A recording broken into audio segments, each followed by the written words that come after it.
The Gonzaga Socratic Club takes its inspiration from the Oxford Socratic Club, which was presided over by C.S. Lewis in the mid-1900s.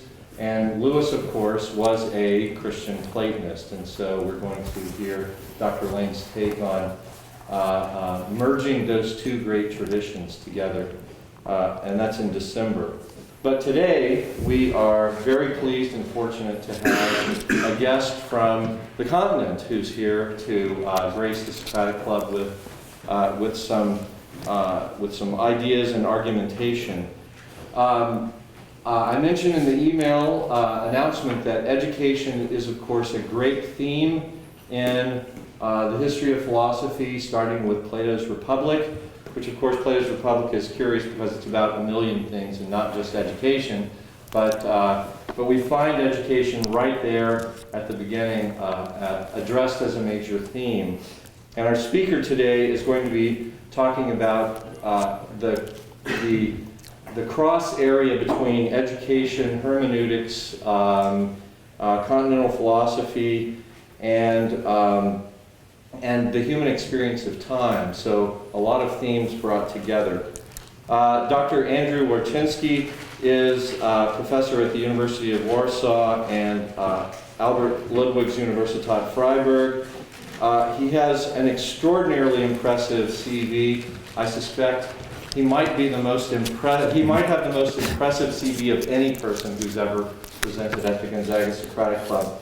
He has published in areas such as hermeneutics and education, philosophy of education, and he's also interested in a number of other themes in philosophy and continental philosophy, metaphysics, among other things. So the title for his talk today is The Hermeneutics of Discernment, the Kairological Aspect of Education. So if you would, welcome Dr. Wiercinski.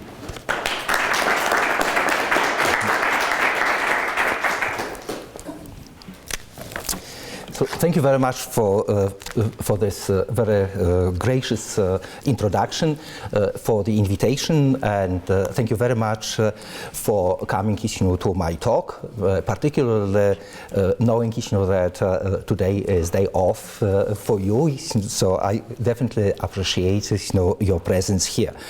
And without further ado, I would start with my paper. If there is anything you would like me to address during my paper, you can always stop me, and I would be happy to comment upon it. And if it will be too long, just give me a note, and I will stop at any given moment. So the title, as already announced, is The Hermeneutics of Discernment, the Kairological Aspect of Education.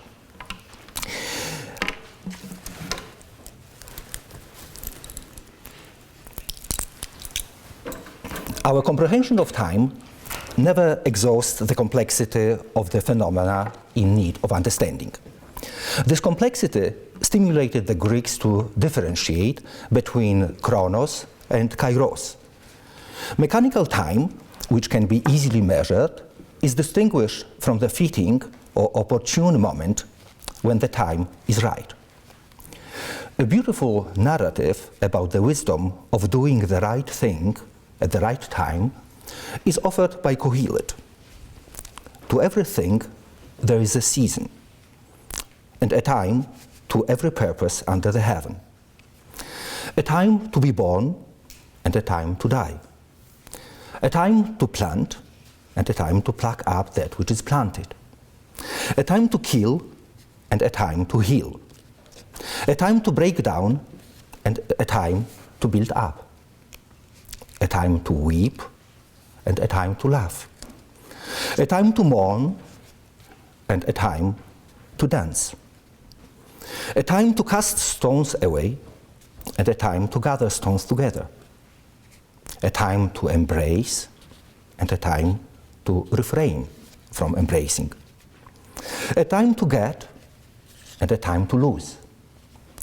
A time to keep and a time to cast away.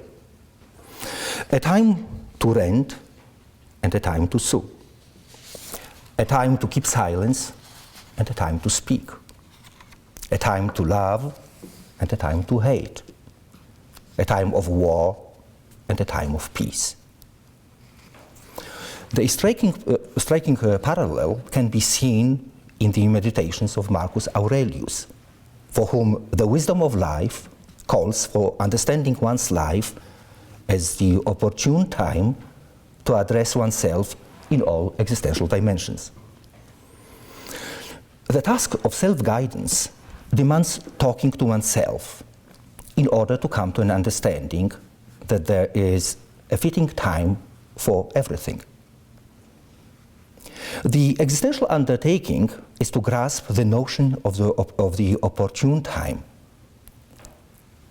to know the right season for something. To know the opportune time implies a sensitivity toward kairos and understanding what needs to be done precisely in a given moment. This sensitivity is particularly required in times when the goals of predictability, calculability, and control go hand in hand with the loss of meditative approach to life. Predictability under controlled conditions is elevated to a dominant scientific method, and calculative thinking stresses the importance of the collective rather than individual, and stands in a clear opposition to meditative thinking, which seriously consider the meaning of human life in its individuality, uniqueness, and irreplaceability.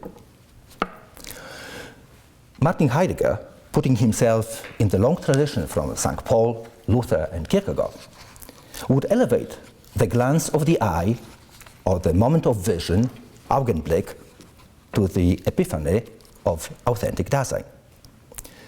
And this moment of vision, the Augenblick, is the opportune time, Kairos. Human beings living in the world inhabit a common space. With other human beings and other creatures, we create different constellations in which we encounter time as lived time. This lived time allows us to experience life in its most intimate sense of temporality. However, it is not a question of the vulgar notion of time, how they call it, vulgar Zeitbegriff, as expressed in the classical model of the passing of time. The present, as the now, flows from the future as the not yet now into the past as the not longer now. The ordinary notion of time prioritizes the present.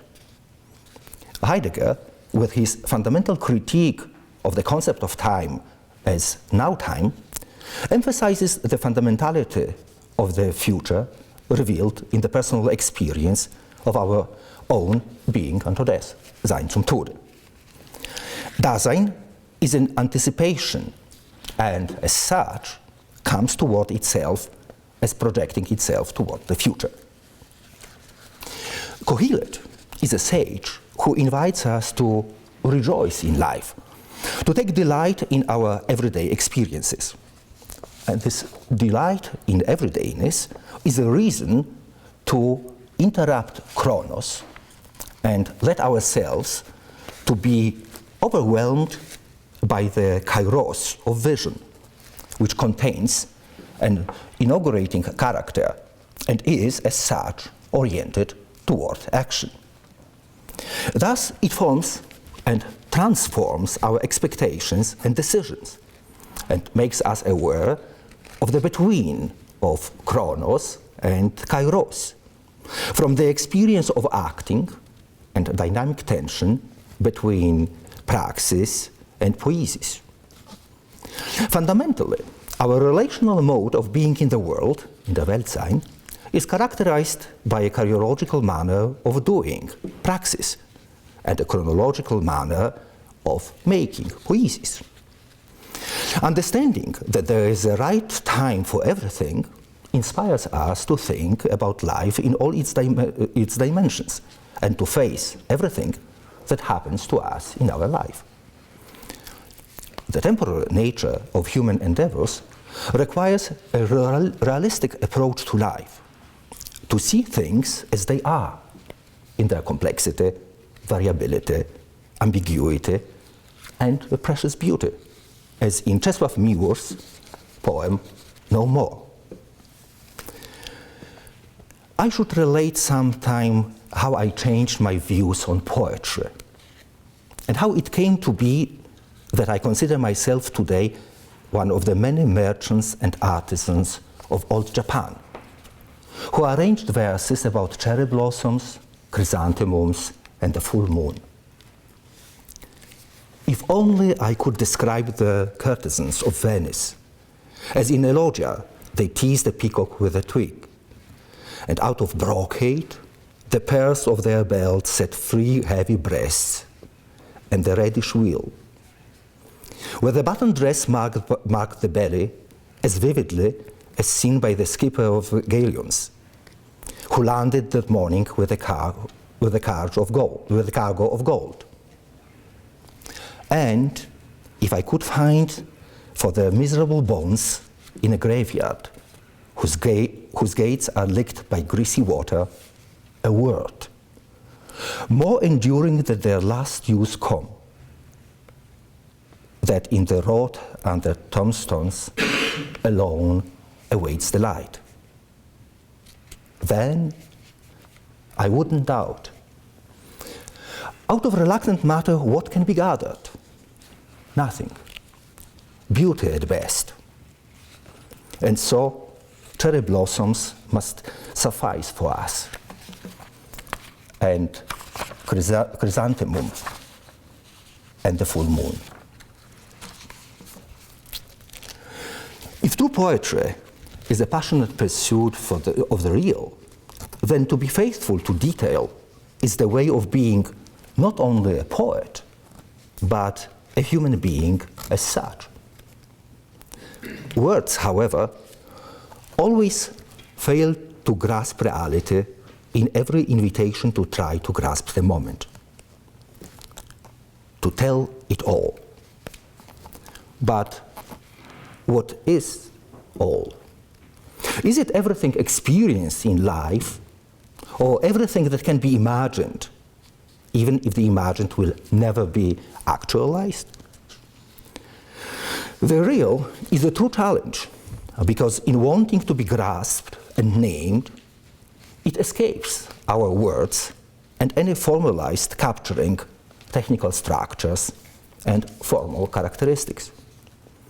Facing reality is the most obvious, but also most challenging task human beings are entrusted with.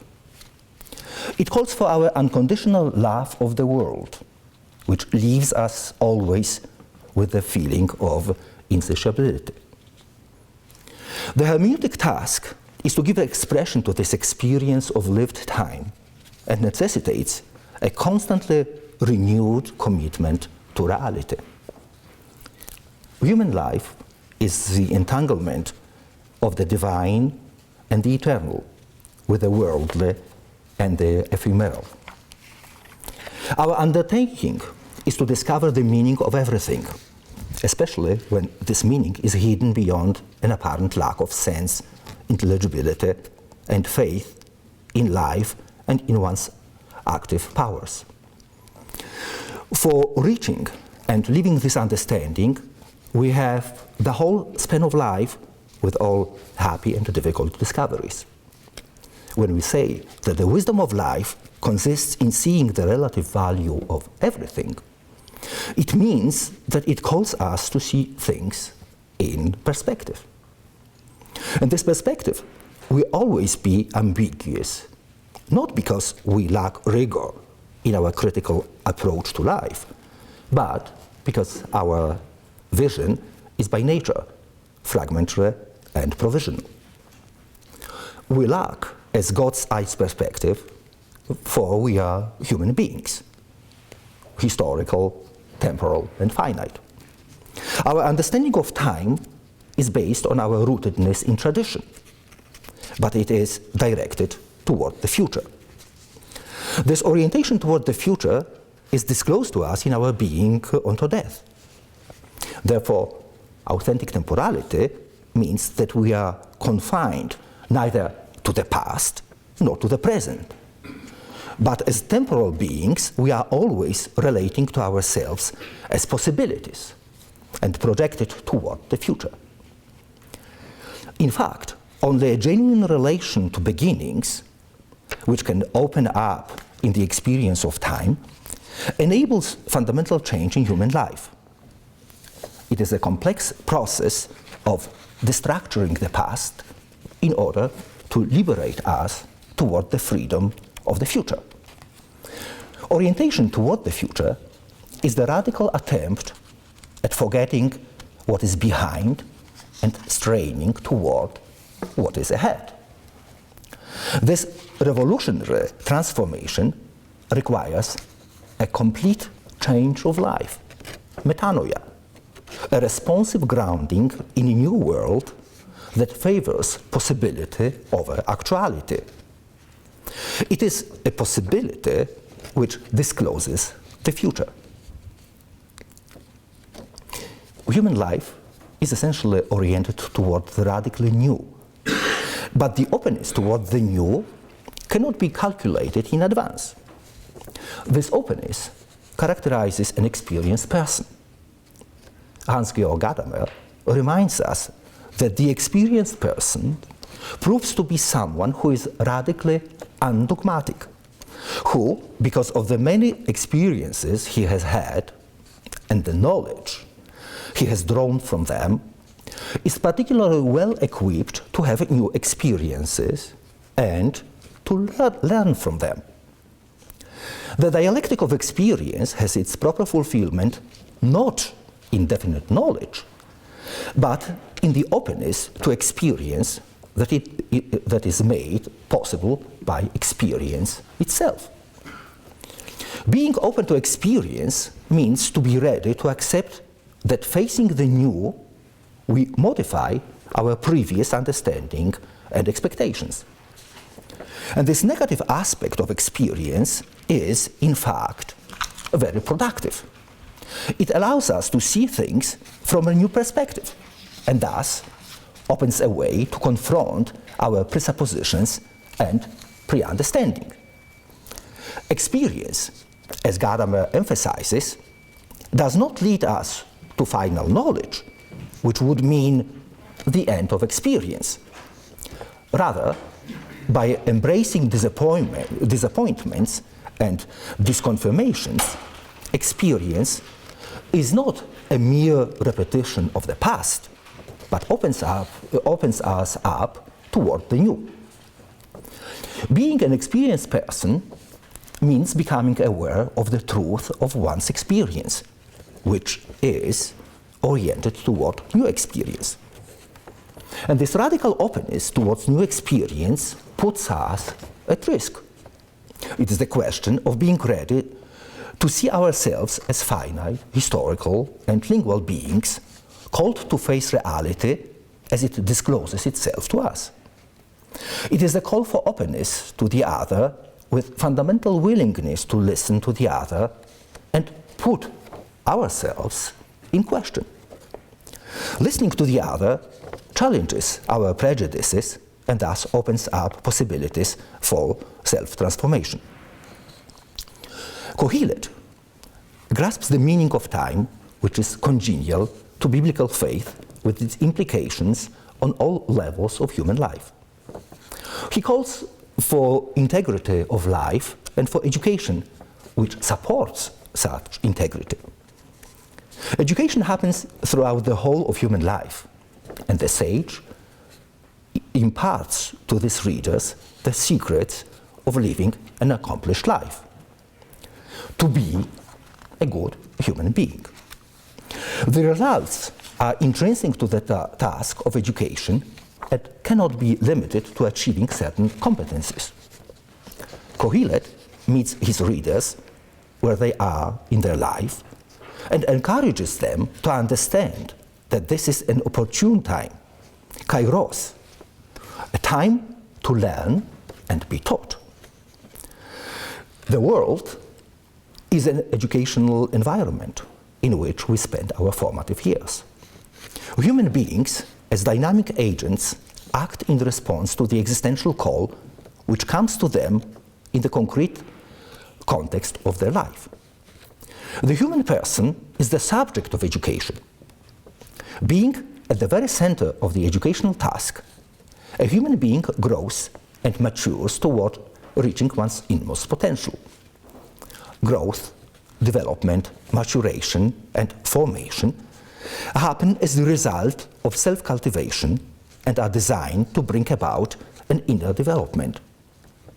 However, this self-cultivation is not an expression of a self-centered pedagogy, but responds to an inner call and vocation of being a human being. So Kohelet's philosophy of education reflects on underlying anthropology and the understanding of a human being as an individual who is a self-conscious being living in the community of persons.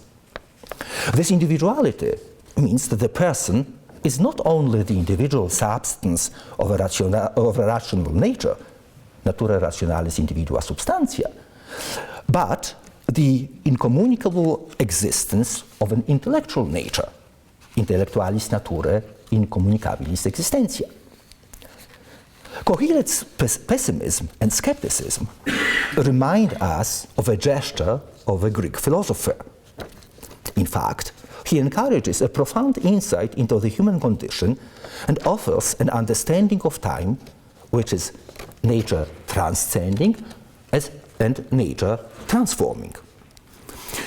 The liberating aspect of Kohelet's hermeneutics of lived time is crucial for him and makes it into a philosophy of education sensitive to the poetic drama of human destiny with all the joys, fears, and trepidation of human life.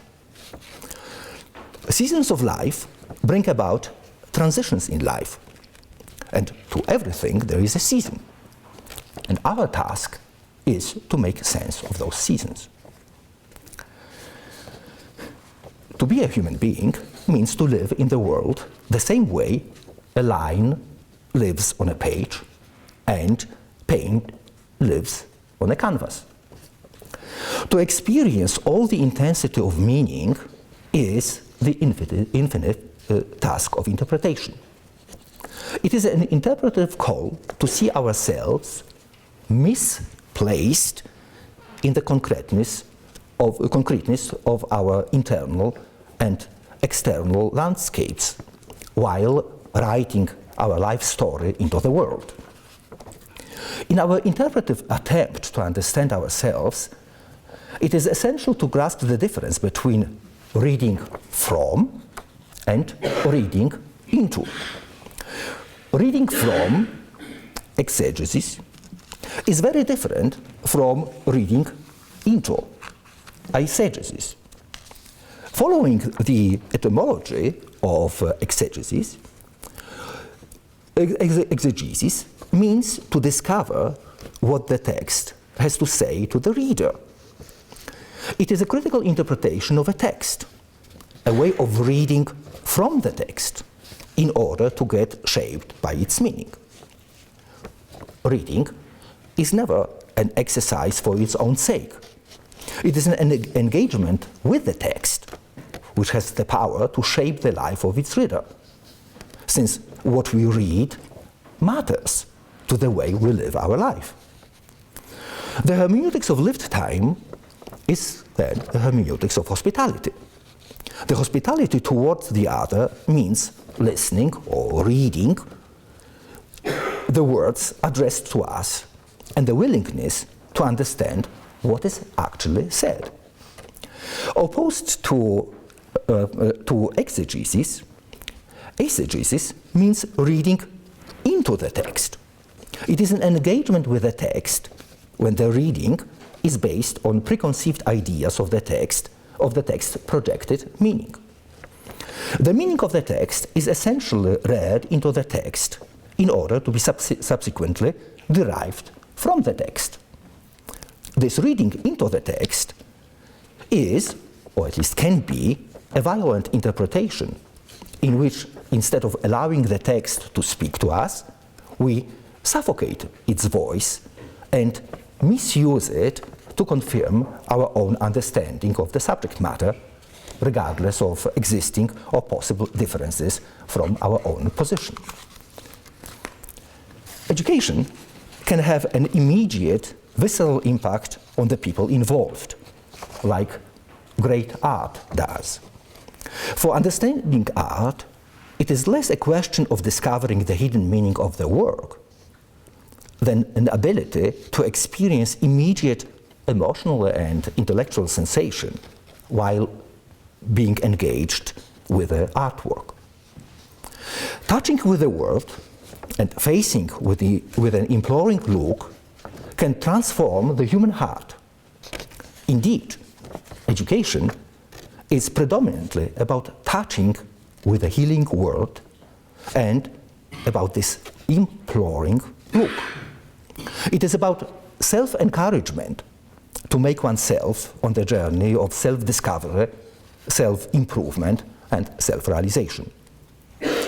Thus, awakening to oneself is understood kairologically as the recognition of the opportune time to refashion our internal landscape. And in this movement of unconcealment, by thinking ourselves kairologically, we perceive education kairologically as well.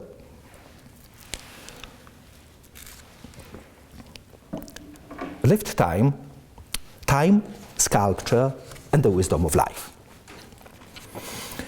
3 books of the Old Testament, the Song of Songs, Proverbs, and Ecclesiastes, are written by King Solomon, the son of David and Bathsheba.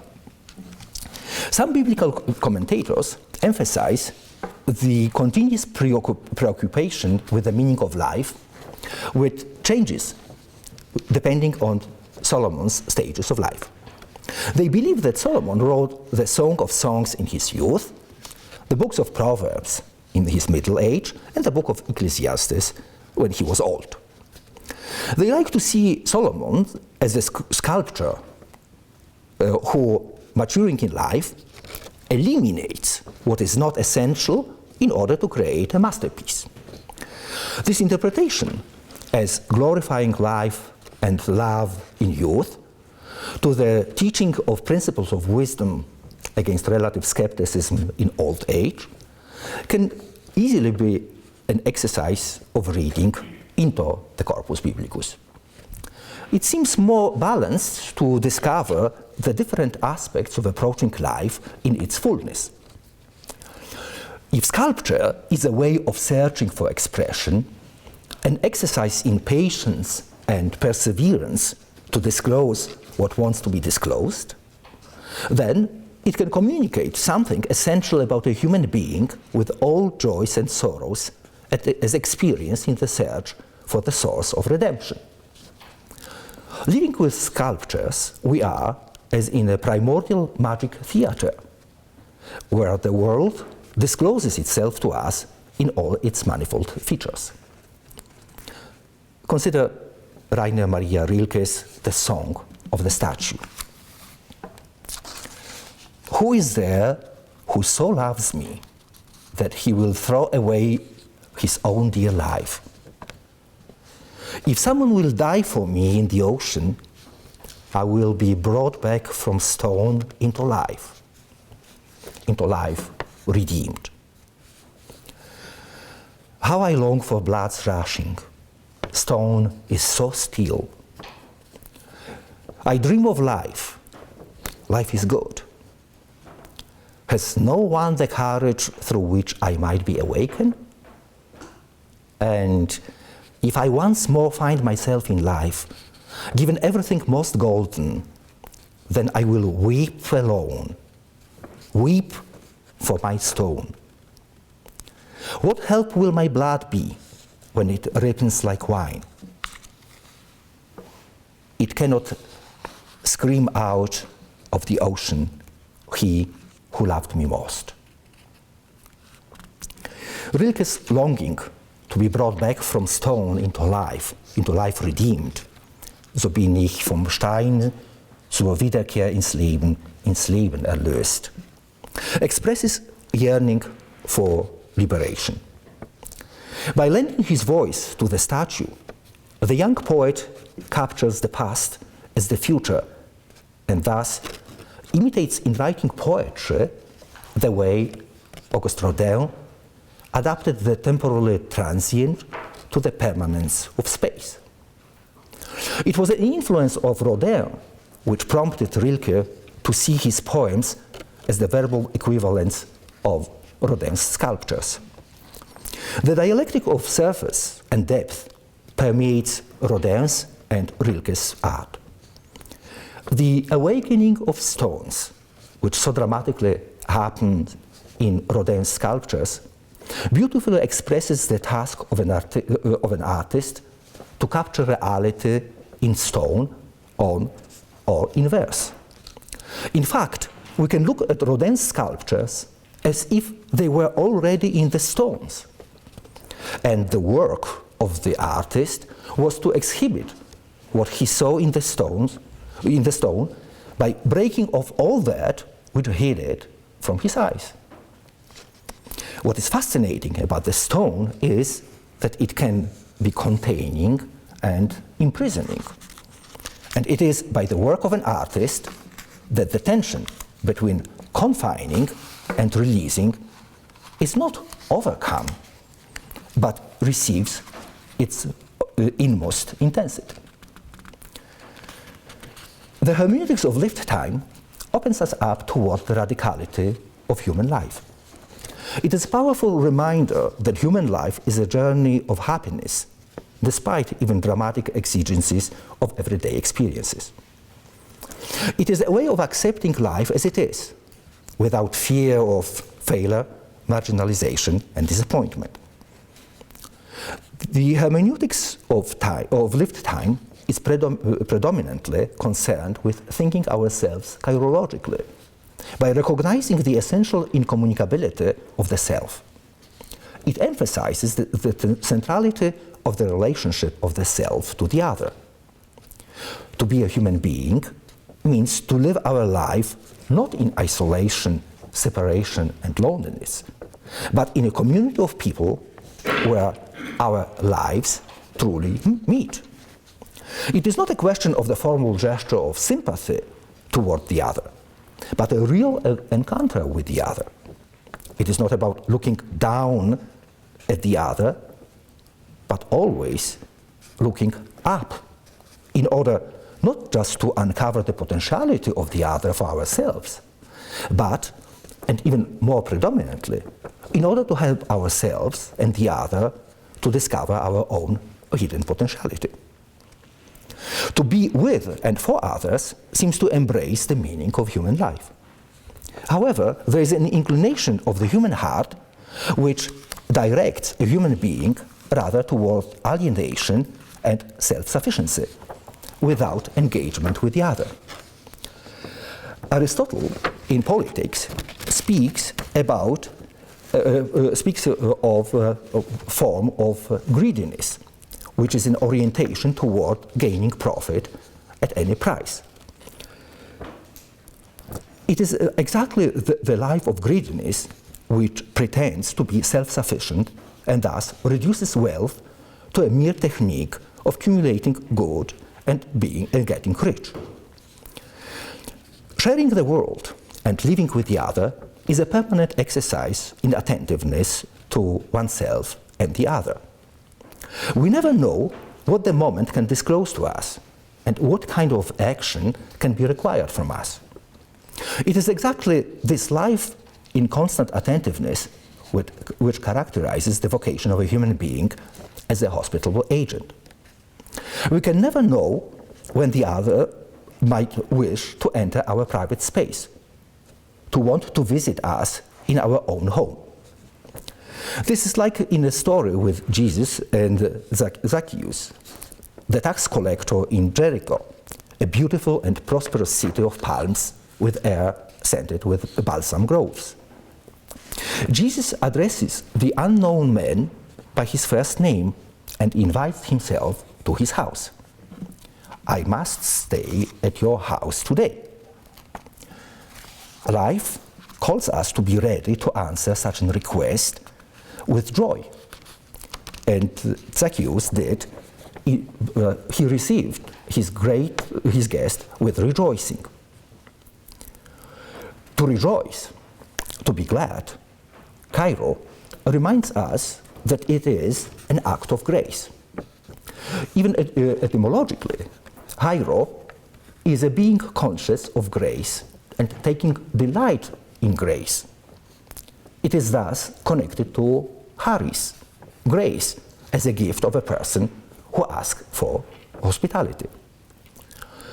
What is also interesting in the story is that the encounter with the other can truly change our life. This encounter can reveal to us that however important and noble our expectations of the other may be, the other can often surprise us and indeed can exceed our expectations.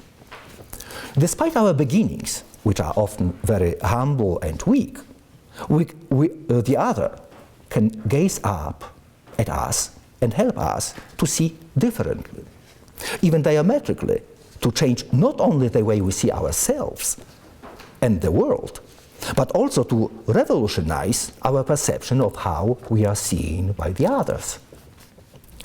What is telling in this biblical story is that the expectation of the other is finally reduced to the personal encounter with the other. To be with the other, spend time together, have a real relationship with the other. In such an encounter, as an epiphanic moment, we are drawn into the event of meaning. Hermeneutic experience is an ongoing integrative process which widens our horizon. This widening is a happening as and in an encounter with the other.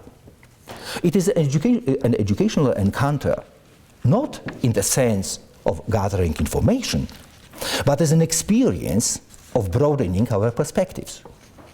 It happens predominantly in a conversation with the other in which our individual perspectives merge. Our vision is never an abstract, formalized capability, but is always a concrete first-person experience. The hermeneutics of lived time is about being self-centered, which does not mean being obsessed with one's own affairs, but understanding one's rootedness in the world, while being conscious about the limitedness of our perspectives. A person who has no horizon does not see far enough and hence overvalues what is nearest to him. On the other hand, to have a horizon, I'm quoting Gadamer, means not being limited to what is nearby, but being able to see beyond it. A person who has an horizon knows the relative significance of everything within this horizon. So human life calls for hermeneutics of humility, generosity, acceptance, attentiveness, and hospitality, and is in clear opposition to pride, greed, and fear. Thus, the hermeneutics of lived time opens up new possibilities of understanding subjectivity in relationship to one's present and future. In that sense, it is radically temporal as disclosing the inmost possibilities for the self and the other. The hermeneutics of lived time is a hermeneutics of living toward the future. It is not an encounter with the present that set us back to the past, but toward the horizon in front of us. It is not sentimental excess and a self-indulgent journey to the joys and sorrows of the past in order to engage in illusory introspection, but a courageous discovery of one's own potentiality. New horizons are formidable challenges on our way to overcoming our own seclusion toward radical openness to the new, unexpected, and unimaginable. Going forth from ourselves is not a program for a spiritual retreat, but a one-way path to understanding ourselves. Reality always stands in a horizon of desired or feared, or at any rate, still undecided future possibilities. Hence, it is always the case that mutually exclusive expectations are aroused, not all of which can be fulfilled. The undecidedness of the future permits such a superfluity of expectations that reality necessarily lags behind them. Now, if, in a particular case, a context of meaning closes and completes itself in reality, such that no lines of meaning scatter in the void, then this reality is itself like a drama. Likewise, someone who can see the whole of reality as a closed circle of meaning in which everything is fulfilled will speak of the comedy and tragedy of life. The curse of the world are so versatile and seductive that we often misjudge them for the whole of reality. But our existential commitment is always to reality and not to abstract notions and ideas. Therefore, to be self-centered means to grasp the meaning of this rootedness, not for its own sake, but for understanding that it is a necessary condition for seeing the horizon as our horizon, a horizon which moves with us. It is a question of positioning ourselves. Gadamer reminds us that the horizon is rather something into which we move and that which moves with us. Horizons change for a person who is moving. Thus, the horizon of the past, out of which all human life lives, and which exists in the form of tradition, is always in motion. The surrounding horizon is not set in motion by historical consciousness, but in historical consciousness, this motion becomes aware of itself. The hermeneutics of lived time is a hermeneutics of conversation. On the way to understanding ourselves, we discover that we are conversation. Seid ein Gespräch wir sind und hören voneinander. We belong to tradition. In German and in my native Polish, belonging, gehören, relates to hören, to listen to, and it suggests obedience. When we converse, we truly belong to each other. Not in the sense that we create a mysterious community of understanding, but by letting ourselves become engaged in conversation, we discover the limitedness of our respective horizons. A horizon is not a rigid boundary, but something that moves with one and invites one to advance further.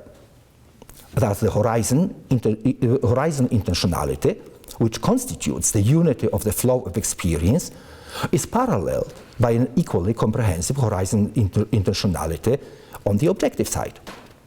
For everything that is given as existent is given in terms of a world, and hence brings the world horizon with it. Belonging to a conversation means participating in a meaning that transcends our individual horizons. Thus, the hermeneutics of lived time is an interpretive exercise of living in a house, which is the world, as an open space for our existence. In that sense, it is a hermeneutics of opening the doors and overcoming boundaries, a hermeneutics of permanent transgression and identity transformation. Education, as a way of being, calls for the permanent rediscovery of oneself on the way to be. Transforming oneself means transforming the world in which we live. The hermeneutics of lived time is about the readiness to face our life as it is, in all its dimensions, even those we cannot see because of the lack of distance to ourselves. Understanding that living our own life means living our life with others, discloses the potentiality of education as self-education. It is a call to compete with oneself in all existential dimensions. Like in the life of an artist, self-education is not about competing with others, but a constant discovery of one's own inmost potentiality. Originality is the only way to creativity. Embracing the essential incommunicability of one's own life is not a personal defeat and death sentence to loneliness, but a discovery of the potential of solitary confinement on the way to personal greatness. Non coercere maximo, continere minimo, divinum est. So, not to be confined by the greatest, yet to be contained within the smallest is the divine. This is an epigraph at the head of Hölderlin's Hyperion, and is apparently taken from the epitaph on the tombstone of Ignatius of Loyola. The hermeneutics of lived time is about discernment, about seeing oneself from different perspectives, without forgetting that our every perspective is our own, and always limited and incomplete, because it is a human perspective. Being wise means exercising discernment in every area of our life, in order to perceive the necessary ambiguity of life, not as a curse, but as a potential blessing. A critical awareness of the prevailing culture can help us to see ourselves on a fascinating journey to ourselves without falling prey to assumptions about happiness, personal success, and fulfillment. Discernment is not just a question of dealing with what is there, but a powerful self-examination with regard to the being of a human being. In such an examination, we arrive at the crisis, krino, in which we can see ourselves in a complex way and make judgment about our own life. The Kairological aspect of education means grasping how to live out what we learn, and it is a complex and transformative task of discernment which leads a human being through the exigencies of everyday life. Learning is happening as transformation. The hermeneutics of lived time is a philosophy of lived experience, and as such is a way of living our life. The meaning of life always resists assimilation into the horizon of our world. Therefore, the infinite call for interpretation requires hermeneutics, which is open to tension, instead of overcoming the dichotomy constantly present in our epistemological attempts at understanding reality. And this kind of innovative thinking is essential for understanding changing paradigms and is instrumental for education as self-education, with the primacy of asking questions. The greatest challenge of education is to understand that we are friends who have much to learn from one another, and who are called to depart from ourselves toward the unknown other and an unknown future. Thus, education is a culture of questioning, which by reframing the present opens us up toward the future. Education is a question of discarding the frame, shifting from immobile time to lived time. The hermeneutics of lived time is the hermeneutics of the event, Ereignis. And this event is an encounter with the other who, charging me with new energy, can call or calls me to change my life. With Rilke, we can say, du musst dein Leben ändern. You must change your life. And just a few comments. Maybe I should stop at this point. Thank you very much.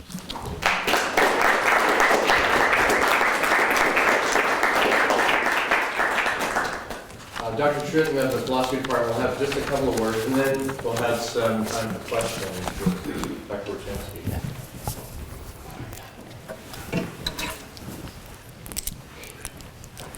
So first, a clerical note for any of my students who are here that I see, there's a sign-in sheet over here that you'll want to make sure you sign in before you leave.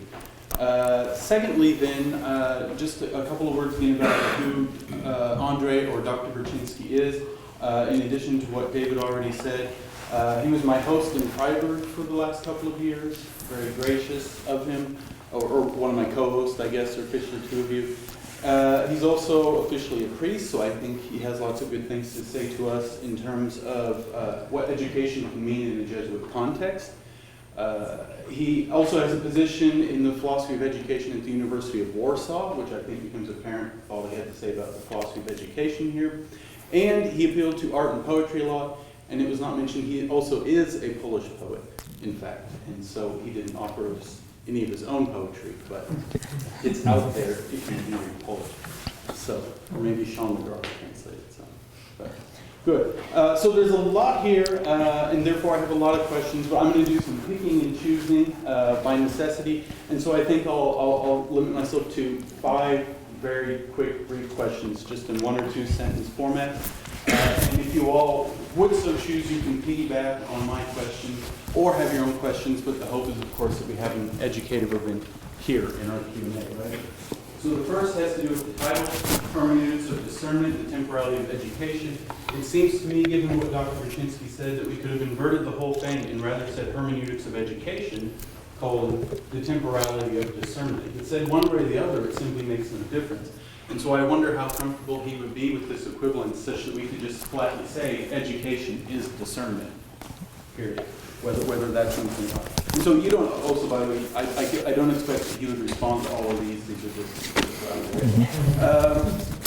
2 then, the idea of kairos is having the power to transform.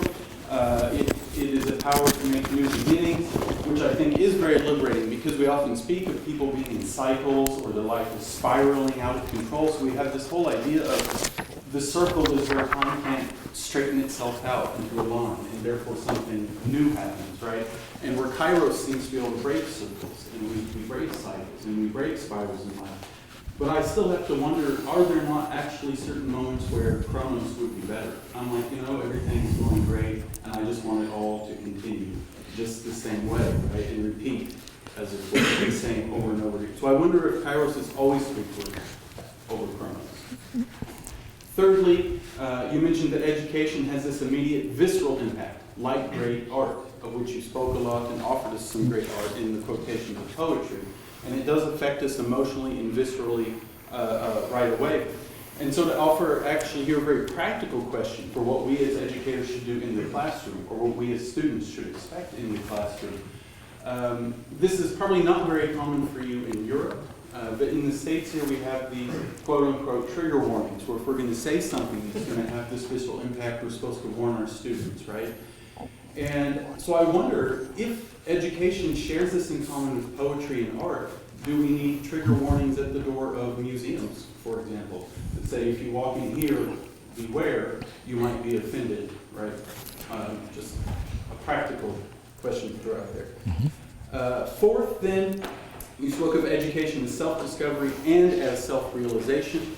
One could read these to be synonymous, or one could read these to be antithetical. Whereas when one says self-discovery, I think this has the idea that there already is a pre-given self out there, and I just need to somehow figure out how to know it. Or self-realization means there is no self out there to discover, but education is in fact a creative process that makes the self. So do you see a tension there, or do you not, right? To put it in more jargon, what is the ontology of the self that this all presupposes, as it were? Fifthly, you say we are a conversation, and education is a conversation, so presumably we are education. So is it even possible for there to be an event which is not an educative event, in fact? Or is, no matter what I'm doing, no matter with whom, all day, every day, is it always already de facto an event of education? And then I'm going to add one quick sixth question that I didn't have already that I jotted down while you were speaking. And this will in fact be a fairly critical question maybe. But you spoke of exegesis and eisegesis, reading from a text and reading into a text. And eisegesis, or reading into a text, is a kind of violence that we commit.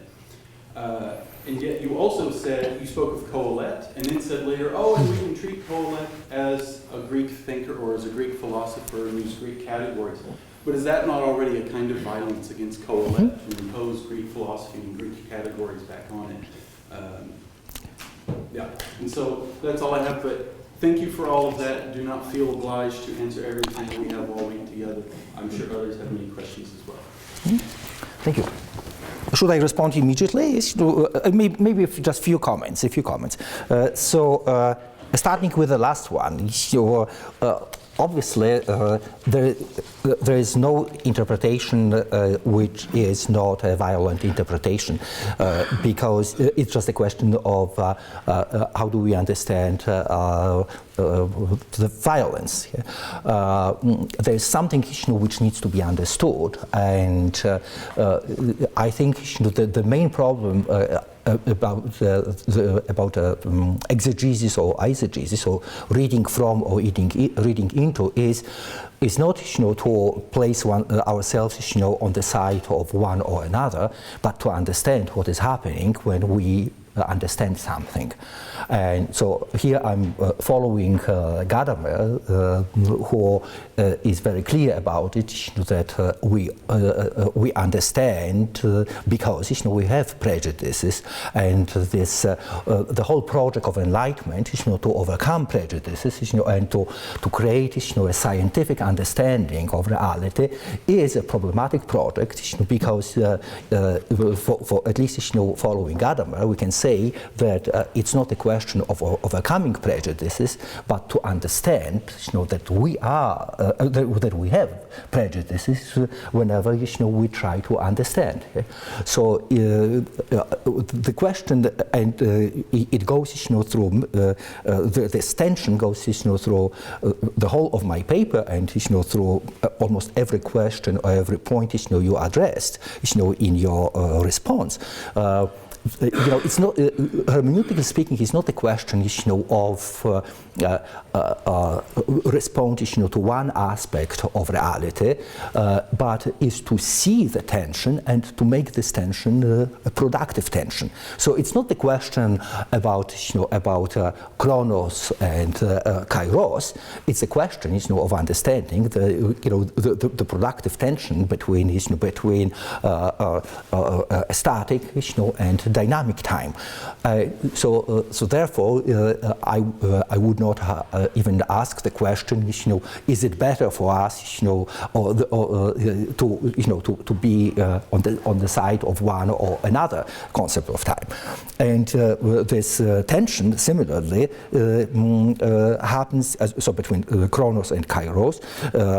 Then that exegesis and eisegesis, reading from and reading into. Particularly when we talk about this, the problematics regarding reading into, is the question when we have a message before even engaging the text or before engaging the other person, and we just misuse the text or the other person just for justification of our own message. Yeah? So this is what I would call the ideology, when before engaging the text you know exactly what you are supposed to get from it. Yeah? Regarding the your playfulness with the title, I love it. Actually, the title was Hermeneutics of Discernment, the Kairological Aspect of Education. So hermeneutics, and you reversed into the hermeneutics of education and the temporality of discernment. I think it's great, because I've been talking about the provisional aspect of our understanding, not just because we don't think rigorously enough, but because we are finite human beings. So we lack God's eye perspective, and therefore, it's not just the question, of our, lack of, of understanding or hope, that we will overcome our limitedness and limits of understanding. It's just the question, of understanding our position in life. And so our understanding will be always, a provisional understanding. It will be always ambiguous. And again, here, talking about, the difference between reading from and reading into, there is a productive ambiguity, and I would say, it's a bad ambiguity. So if you are ambiguous, deliberately, just because you don't understand something, and you speak in a way so that you cover, your lack of understanding, then this kind of ambiguity will be just to justify, your lack of understanding, and you are just pretentious. Whereas ambiguity, which expresses, our limited perspective, is productive ambiguity. And maybe final comments, to your response. Again, the tension between self-discovery and self-realization is education just a question of disclosing to us something who we already are, and something what we already know, which is just covered, and we are just discovering and trying to get to a fuller understanding. In this sense, again, education is dynamics. Is a way of life. So, hermeneutically speaking, education is not a practice of accumulating information, but education is in this sense a way of life, meaning is an ongoing project. In that respect, speaking about triggers, like in everyday life, we cannot prepare ourselves, to what can happen. Towards what can happen to us in life. Therefore, similarly, education cannot prepare us, to. There's no point, of trying, to domesticate, everything, what can happen in the class. You just need, and I use, in my paper, this phrase, that education is a risk. Opening towards ourselves and toward others is an exercise. It's a risky exercise, because we never know what can happen to us. There's a beautiful poem by Kavafis, a Greek poet, Windows, when he says, he walks, back and forth, in a room, and he knows that there is a window, but he's afraid of opening the window because he doesn't know what kind of fresh air will come into the room.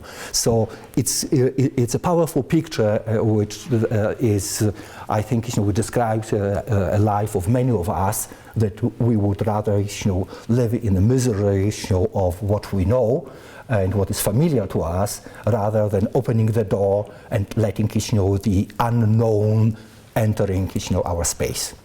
Thank you very much, Tyler. Other questions, please? Thanks, Andrzej. It's a great paper.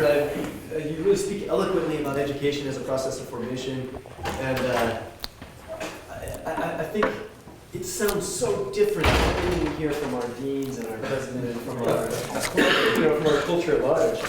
And Conrad just left, but I've been talking to them about this, and it seems very strange. We talk about education in really positivistic kind of terms, but we left positive behind in philosophy, maybe with Husserl or at least with Klein. And so why do you think that, maybe take this beyond your paper a little bit, but why do you find that, and is it the same in Poland and Germany, that thinking about education in this way seems to be so foreign to what we do in our practice in higher education? Yes, thanks for the question. So, I think what is happening. What's happening here in the States is happening in the whole world. That we want to be on the safe side. So, referring briefly again to Heidegger, to the tension between calculative and meditative thinking. We live in a world in which the calculative thinking dominates. So actually, a few years ago, I was a visiting professor at Arizona State University, and I was working on the subject of education. And I before presenting my final paper to the audience, I did a few tests. I tested myself before addressing the topic of testing. There was on the internet, there was a test for Magic Mountain, so at least in the copy I had had 500 pages. Yes, and and I read Magic Mountain a number of times in my life in different languages, and there was no way I could answer the questions which students were supposed to answer after let's say the first reading of the Magic Mountain. Whereas there was a summary, a short summary of the Magic Mountain, and after reading the summary, you could easily answer all the questions. Yes, because who, let's say, who could remember that? Especially if you are not a German, how would you remember that Hans Castorp was taking a train from Hamburg to Davos? When you might not even know when Hamburg is, and Davos is, it doesn't mean to you anything, yes. And but it was enough to read, the summary, and when you could immediately answer the questions. So I did a further test. I took a book which I never saw in my life, and I just read the summary, and I had this perfect score. I just answered all the questions, without even seeing the book. Yeah? So why I'm using those examples? Because for us as teachers, it's much easier, to do tests, than to engage a student in a conversation. First of all, we would need to understand, Magic Mountain. And then, we would need to spend some time, talking to students about it. Yeah? So it's a lengthy process, which requires a lot from us and from the students. And at the end, everybody might be unhappy about the results. Whereas, when you read a summary and when you have, clear questions, to be answered, I think both sides pretend, that we have done something. Yeah? And this calculative attempt, that we know exactly. So we are, we control what is happening. Calculative thinking is about control, about being dominant. Yes, so there's always there's the binary. There is somebody who teaches and somebody who is being taught. Yes, and whereas the understanding of education is which I shared with you, education as a way of life. Is a question of living in a community, community which wants to understand, and so at the end there is no the binary, teacher-student, but we all, gather together to understand something. Yeah?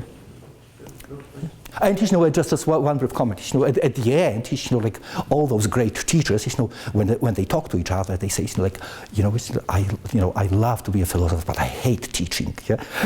Yes, or it's not only about philosophy, about everything. It's like because at the end, it is boring. When you just pose the questions, and you expect students to give an answer which it doesn't matter to you at all. You just want to see if it matches your expectation. Yeah? So it does not develop your understanding. I have a quick question. So you've mentioned education. Why do you think education is a risky exercise? Because actually, I already addressed this issue. Yeah. Answering Tyler, that if you understand education as a way of living, and a way of living which is open towards the new, towards the unexpected, it's always a risky endeavor. Like with opening the window, you might meet something, what will transform your life, or what will call you to give an answer you are not prepared to give. So this radical openness means that you simply risk you risk your life. As Tyler used the example of warning students that they might be a potential danger in the class, or you go to see a movie, or and to see you go to a gallery, or you go to a concert, and then you can face something what you are not prepared to face. Yeah? And this this kind of risk, it's also on the other side, it's also a little bit problematic, because I'm not advocating a risk for the sake of just putting yourself in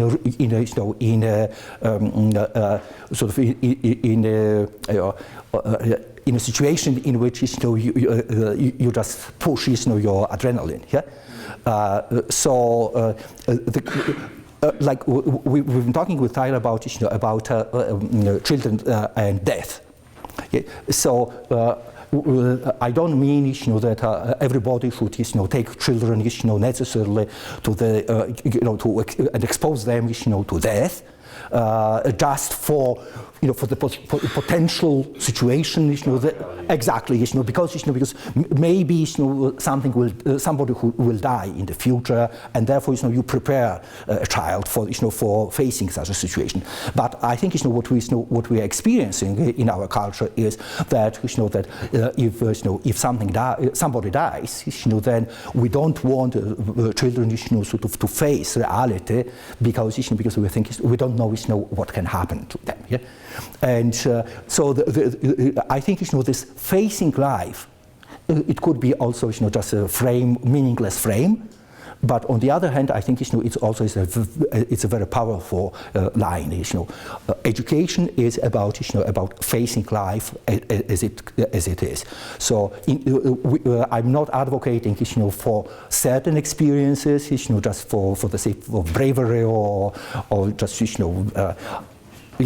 provocation, but there is no point on the other hand of avoiding difficult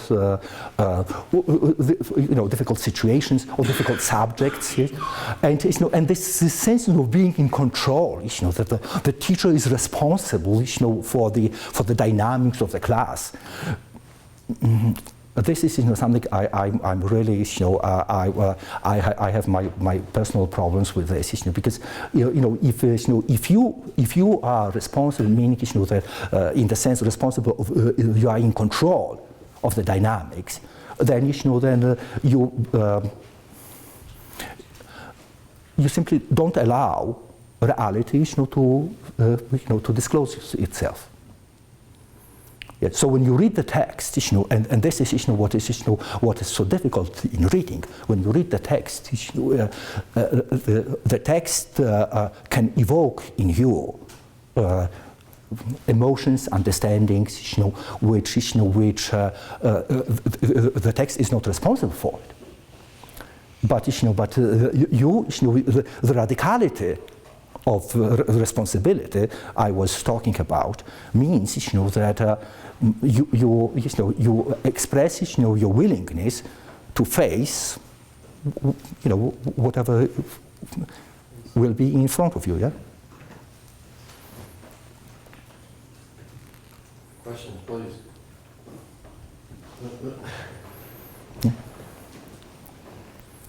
Thanks very much for this. I'm struggling with a contemporary movement towards the anti-intellectual, anti-education endeavor.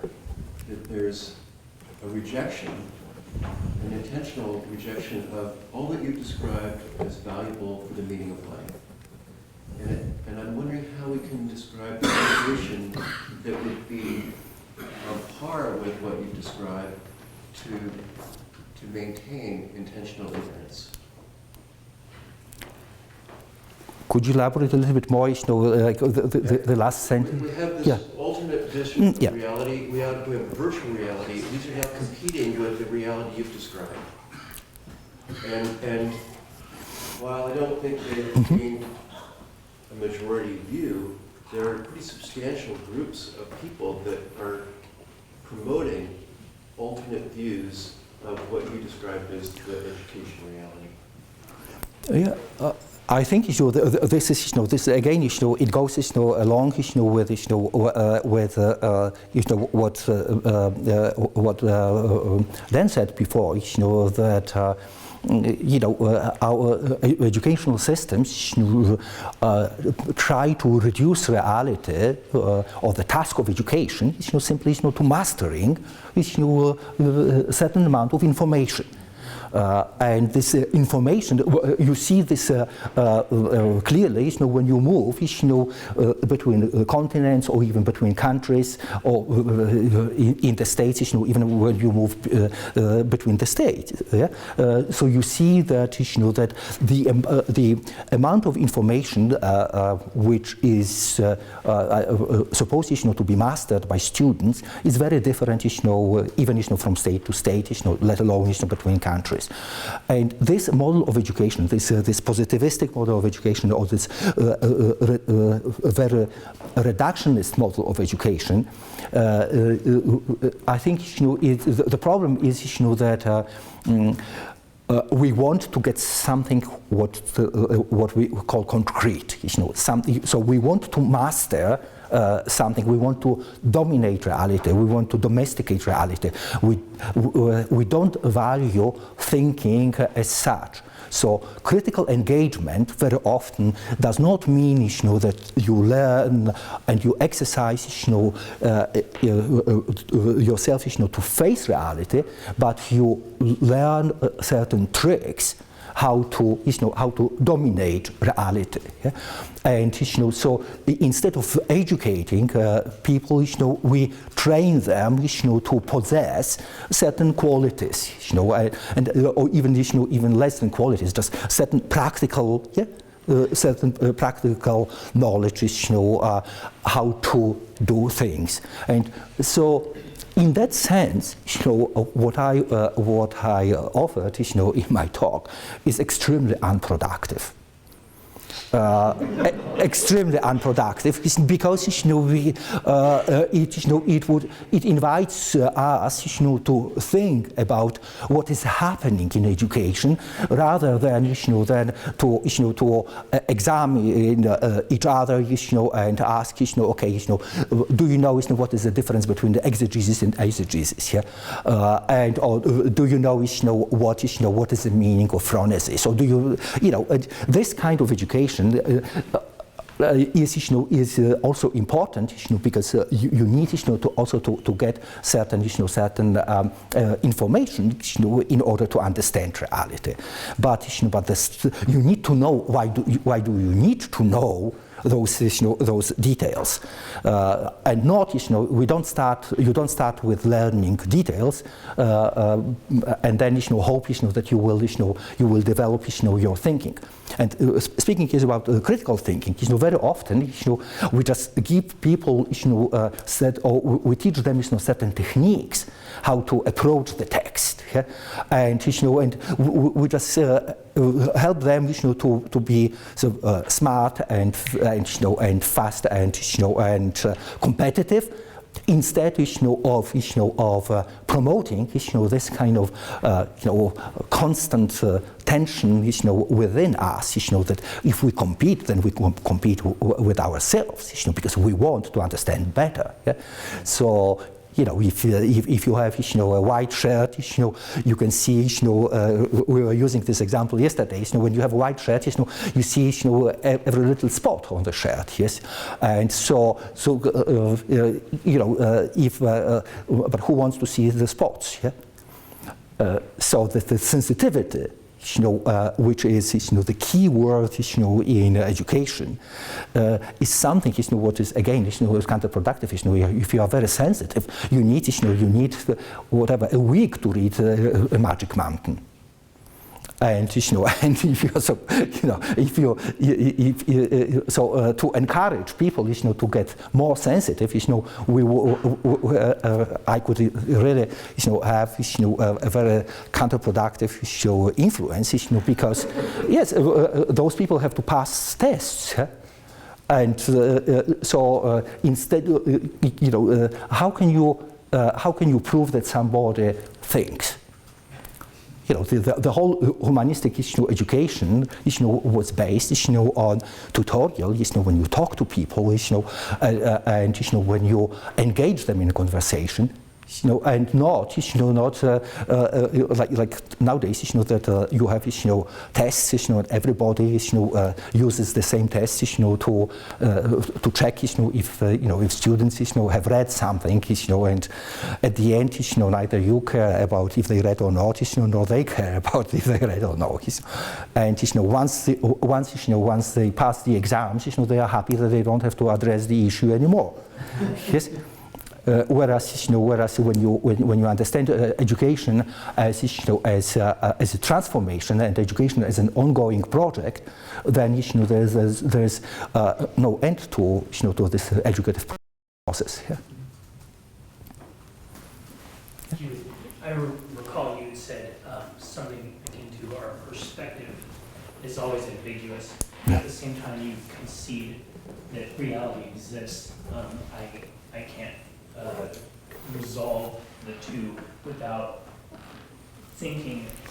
It brings to mind the verse Paul says, always learning but never coming to knowledge of the truth. Is that our ultimate pursuit, that we're supposed to be learning through this perspective of pure ambiguity? It seems to me like we're just chasing rainbows, but if there is a reality, then that means there has to be clarity. That means someone should have at least reached it or found a pot of gold at the end, you know what I'm saying? So I don't want to see it as a perfectly vain exercise, this path of education, but can you give me something more? Yeah, I think I addressed already the problem of ambiguity. When ambiguity is understood as a flight from rigor of understanding, and ambiguity which acknowledges the variety of perspectives. And as human beings, we know that our perspective is always limited. When I look at you, I don't look at Tyler. And I can feel sorry, for myself that I don't look at you and at Tyler at the same time. But if I start to think about reality, I know, that this is. I don't need to feel sorry, and I don't need to excuse myself, for not looking at both faces at the same time, because it means, that I just acknowledge, my condition of being a human being, and being a human being means, that I have and will always have a limited horizon, and therefore the ambiguity and provisionality, it's not a question, of not being not rigorous enough. On the contrary, if you are rigorous enough, you see, the limits and limitedness of our thinking. If you are rigorous enough, otherwise, you can pretend, that, that you can, maybe, not today, but in 5 years, you will reach a level, of certainty. But I think, that at least my understanding, my hermeneutic understanding is, that the limits and the limitedness, are because of our human condition. And but what matters the most is the question, of what I call radical responsibility. So each of us is responsible, for understanding, understanding reality, and there is nobody in the world who can take this responsibility away from us. Whereas, this rigor, supposed rigor of thinking, is just a question, of sort of playing with, with the necessities of life. A good student is a person, who has, straight A's, yeah, and not necessarily a person, who is serious about one's own life and, and the responsibility. On the contrary, actually, this radical responsibility means that there are situations, in which nobody can understand why have you done this, the way you did. Even in terms, let's say, of medical responsibility, if you follow, so-called recommendations, and recommendations they are called recommendations, but in fact, they are the rules, for medical practice. And if you follow recommendations and the patient dies, it's too bad for the patient. Yeah? And the same is in education. If you write your syllabus, the way you are supposed to write, and if everything is set up clearly from the very beginning to the very end, and somebody will not pass the exams, it's too bad for the student. Whereas when you take the responsibility, you might, this radical responsibility, upon yourself, you might realize, that passing the exam or writing an essay the way it is expected is not, it's not the best way,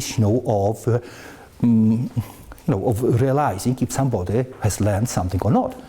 And maybe, and I'm not talking about just, just being vague.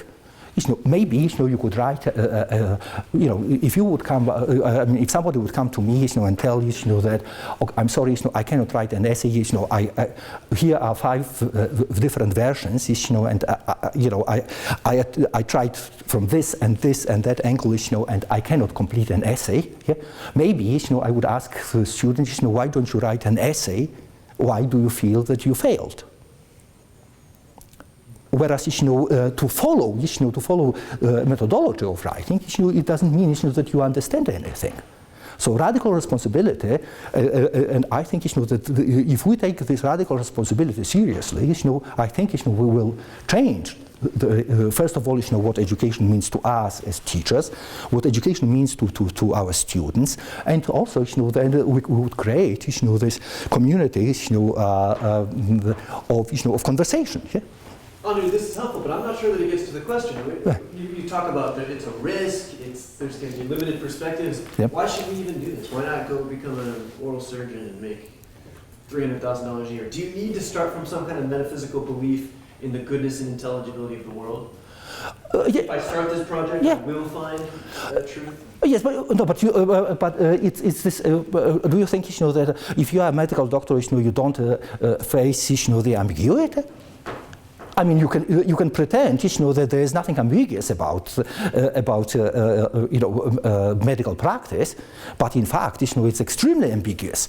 And so I think the main point is that ambiguity is, it's not unique to philosophy or to humanities. It's an aspect of life, and therefore I think it's so important to stress ambiguity in education, because this refers to our life and not to a certain subject. So obviously, we tend to think that, let's say, in philosophy, when we have an essay and we have 3 professors, they can grade essays from A to C, or maybe even from A to fail. Yeah. And then, when you go to medical school, then there's no such a way like ambiguity. But even when you take a case, let's say, of CT, yes, and when you see,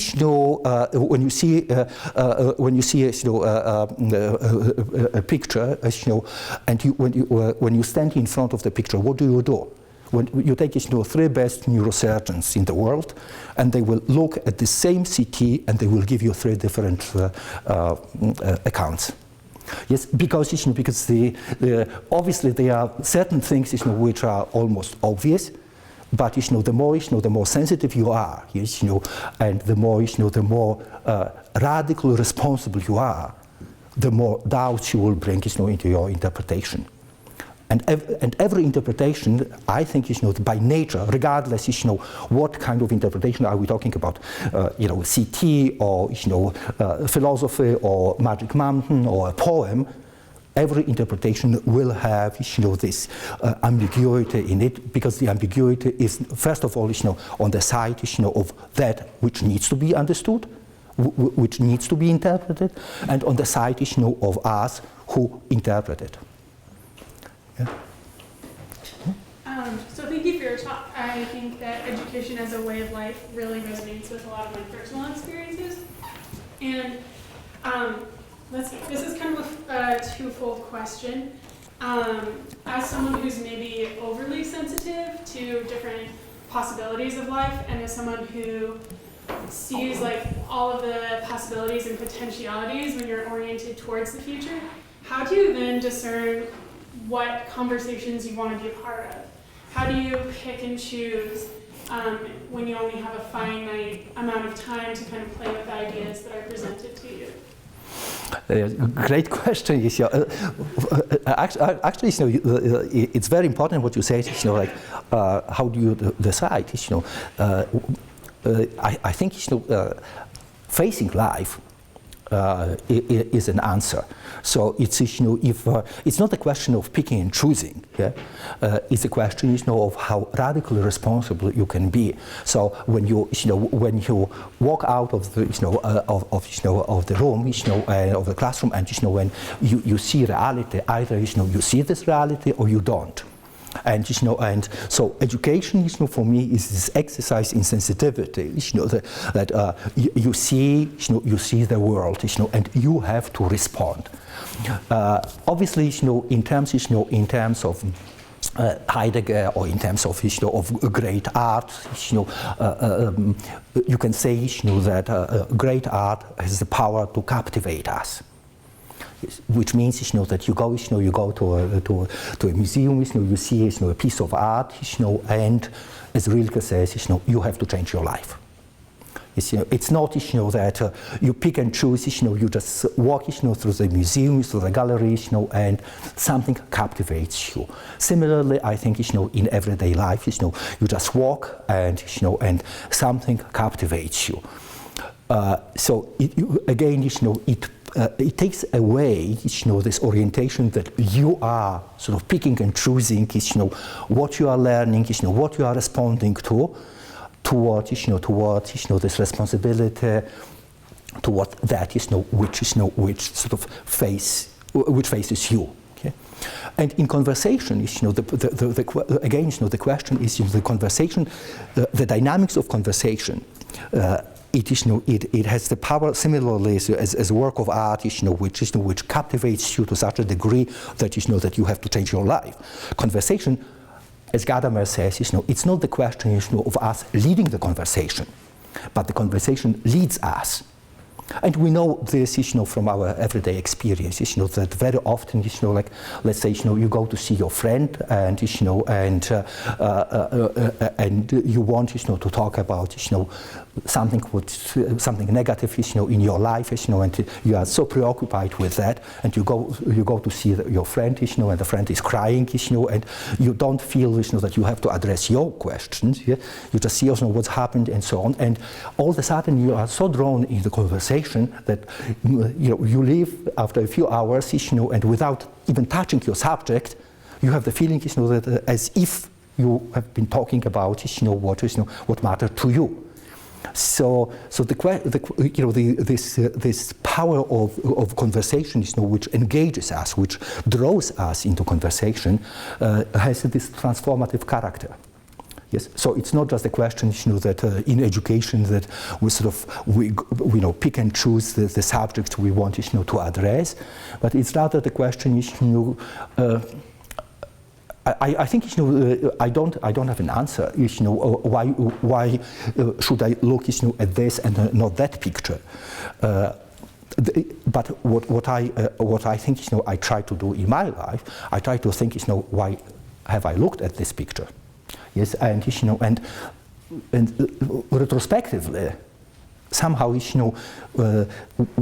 I see, that there was a reason, why, why there were or there are times, when I spent, days, dealing, with paintings, and then, again, there will be years when there were years when I dealt, with dance, or with classical music, then with poetry. Yes, so, but it's not.